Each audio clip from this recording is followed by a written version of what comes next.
जय जगन्नाथ नमस्कार प्रिय दर्शक मु ज्योतिषाचार्य प्रमोद कुमार पंडा आपण स्वागत करुच्ची प्रिय चैनल आस्ट्रो कल्याण चैनल को प्रिय दर्शक बंधु जो व्यक्ति मान चैनल को देखुं सब्सक्राइब करना सब्सक्राइब करूँ लाइक करूँ अधिक अधिक शेयर करूँ एवं आसत जाना देवगुरु बृहस्पति चलन 31 अक्टोबर 2026 मसीहा देवगुरु बृहस्पति सिंह राशि मघा नक्षत्र को चलिए ताहले प्रिय दर्शक बंधु जो व्यक्ति जन्म जातक राशि हूँ सिंह राशि अन्यथा जो व्यक्ति लग्न हूँ सिंह लग्न जदि आपण पाखे जातक ना नाम राशि हूँ सिंह राशि निश्चित रूप से एपिसोड देखा आपण बहुत आवश्यकता अच्छे प्रिय दर्शक बंधु मन रखिथे सिंह राशि देवगुरु बृहस्पति चलन में मघा नक्षत्र राक्षस गण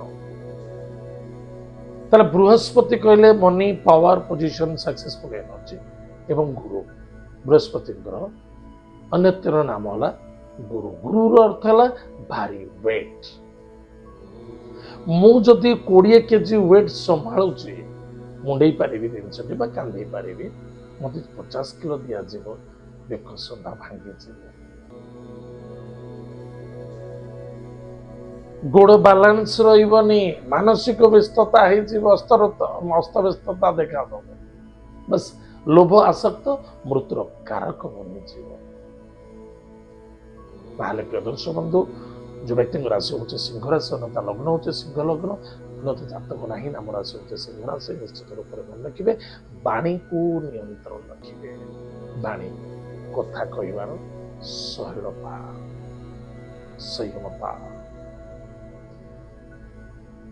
समझदारी बहुत आवश्यकता अन्यथा दुख को सामना करने को पड़ो बेफिजुल दुख पाइबे असम्मानित हारासमेंट देखा दब क्रोध जिद्दी अहंकार इगो को नहीं चलिए स्वास्थ्य अवनति घट बी केयरफुल सावधान रुहतु बहुत सावधान रही जेकोसी क्षेत्र आप कर्म करें इगो नि पुराणा कथा को आलोचना से करतु कले हम कौन ना कर्म क्षेत्र नष्ट हो कहारी व्यक्तिगत कथार कथा कहवा उचित नुहे क्या सहयोग करने उचित नुहे कौन सी क्षेत्र में आप बिजनेस करुँच बिजनेस को कौन सी व्यक्ति को आपणार व्यक्ति कौन सी व्यक्ति को आड करूँ कौन सी पार्टनरशिप आप अभावता अनाटनता दुख समस्या अच्छा कौन सी व्यक्ति को आड कर बिजनेस आगू बढ़ाई चाहते से भविष्य में धोखा खाइबार संभावना देखा दूसरी किसी नुकसान हमार संभावना देखा सावधान बाणी सब किसी खा गिली भुज केयरफुल सावधान रहना सदा सर्वदा स्वास्थ्य और मानसिक प्रति ध्यान रखा स्थान परिवर्तन देखा पिता द्वारा सपोर्ट मिल पिता कथा बहुत मन पड़ स्वर्गत पिता कथा बहुत मन पड़ पिता सहित सुसंपर्कता स्थापन पिता द्वारा सपोर्ट मिल सहयोग मिल भाग्यर परिवर्तन देखा दब अनेक प्रकार राज सम्मान पद पदवी प्राप्त योग अच्छी विद्यार्थी विद्या क्षेत्र जबरदस्त सफलता पाइबे चाहे टेक्निकल चाहे इंजीनियरिंग हो चाहे मेडिकल साइंस हो चाहे रिसर्च लाइन हो चाहे कंप्यूटर साइंस हो चाहे कौन सी भी क्षेत्र में आप पाठ पढ़ा पर बहुत फोकस रख नंबर 1 रहे विदेश यात्रा करेंगे दूर विदेश यात्रा दूर यात्रा दाम्पत्य जीवन आनंद सुख मध्यम देखा दब जिते निजे निजर परिवार सहित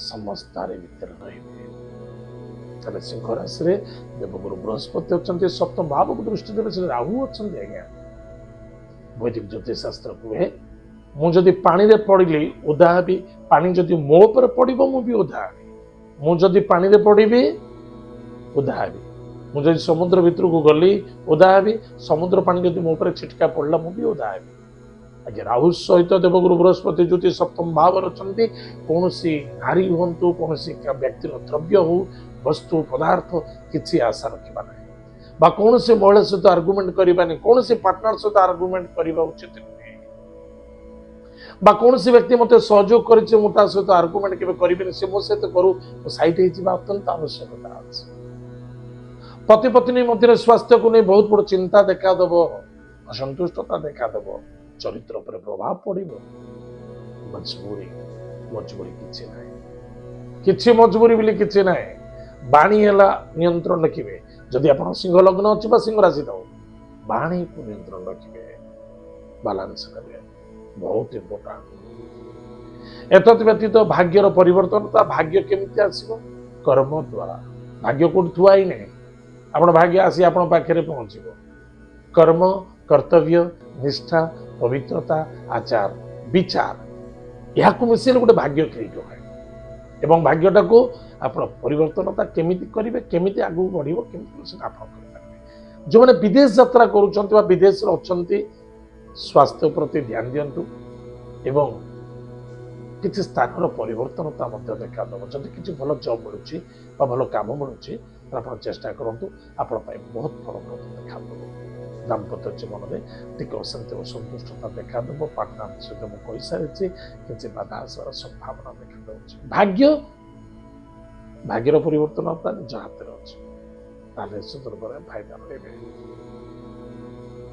ତାହେଲେ ପ୍ରିୟ ଦର୍ଶକ ବନ୍ଧୁ,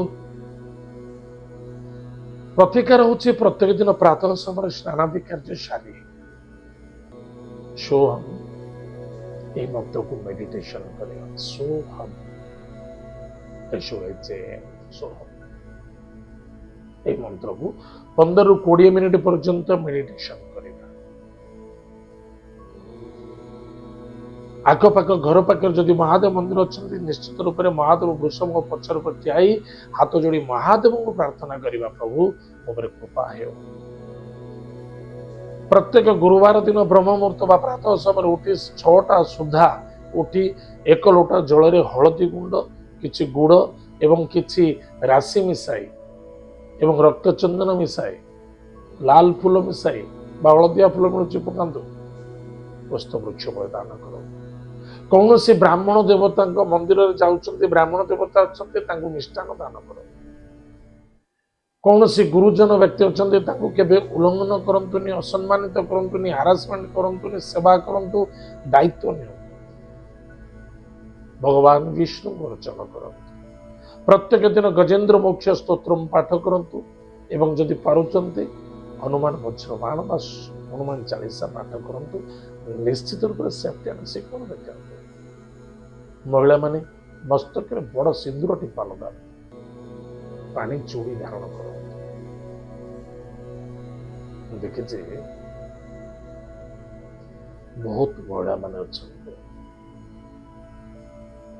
ଓଡ଼ିଶାରେ, ଚଳିବ, ଗାଁ ଗଣ୍ଡାରେ କିନ୍ତୁ ବହୁତ ଭଲ, ସହର ଭଲ ନୁହେଁ। କାହିଁକି? ସହରରେ ଦେଖିବେ ମାନେ ଆର୍ଟିଫିସିଆଲ ଲାଇଫ ଯିବାକୁ ଚେଷ୍ଟା କରୁଛନ୍ତି, କୌଣସି ବି ରାଶିର ବ୍ୟକ୍ତି ହୁଅନ୍ତୁ। କାହିଁକି ମୁଁ ସ୍ପେସିଫିକ ସିଂହ ରାଶି ବେଶୀ କହୁନି, କୌଣସି ରାଶିର ମହିଳାମାନଙ୍କର ଚୁଡ଼ି ହେଉଛି ସୌଭାଗ୍ୟ, ସିନ୍ଦୁର ହେଉଛି ଆକର୍ଷଣ, ସମୋହିତ ଏବଂ ପତିର ପହଚାନ। ଆଜିକାଲି ସିନ୍ଦୁର ଲଗେଇବା ଜାଗାରେ ଟିକିଲି ଲଗାଯାଉଛି, ଚୁଡ଼ି ରହୁନାହିଁ। ଘଣ୍ଟା ପିନ୍ଧା ହଉଛି କିନ୍ତୁ ଚୁଡ଼ି ରହୁନାହିଁ। ବାସ୍ ଏମାନେ କୋଉମାନେ କରୁଛନ୍ତି ହାଇ ଏଜୁକେଟେଡ ଅଫିସିଆଲି। ଆରେ ବିବାହିତା ପରେ ବି ଅଫିସିଆଲି କିଛି ଅସୁବିଧା ନାହିଁ, ଆପଣ କାରଣ ସ୍ୱାମୀଙ୍କର ସ୍ୱାସ୍ଥ୍ୟ ଉପରେ ପ୍ରଭାବ ପଡ଼ିବ ଏବଂ ପିତୃପୁରୁଷ ମାନେ ଆପଣଙ୍କ ଉପରେ ଅସନ୍ତୁଷ୍ଟତା ହେଇଯିବେ। ତାହେଲେ ପ୍ରିୟ ଦର୍ଶକ ବନ୍ଧୁ, ସିଂହ ରାଶି ବ୍ୟକ୍ତିମାନଙ୍କ ପାଇଁ ବିଶେଷ କରି ମସ୍ତକରେ ବଡ଼ ସିନ୍ଦୁର ଟିପା ଲଗେଇବେ। ଯଦି ପାରୁଛନ୍ତି ସ୍ୱର୍ଗତ ପିତୃପୁରୁଷଙ୍କୁ ତର୍ପଣ କରନ୍ତୁ। ଏକାଦଶୀ ଏବଂ ଅମାବାସ୍ୟା ଏ 2ଟା ତିଥିରେ ତର୍ପଣ କରନ୍ତୁ। ନିଶ୍ଚିତ ରୂପରେ ଦେବଗୁରୁ ବୃହସ୍ପତିଙ୍କର କୃପା ପଡ଼ିବ, ସଫଳତା ଦେଖା। ତାହେଲେ ପ୍ରିୟ ଦର୍ଶକ ବନ୍ଧୁ, ଏତ ଥିଲା ସିଂହ ରାଶି ବ୍ୟକ୍ତିମାନଙ୍କ ପାଇଁ ଦେବଗୁରୁ ବୃହସ୍ପତି ଚରଣକୁ ନେଇ ଫଳାଫଳ। ଆଜି ସମୟ ଯାଇଛି, କାର୍ଯ୍ୟକ୍ରମକୁ ଆମେ ଏଇ ରଖୁଛୁ। ପୁଣି ଦେଖା। ଜୟ ଜଗନ୍ନାଥ, ନମସ୍କାର।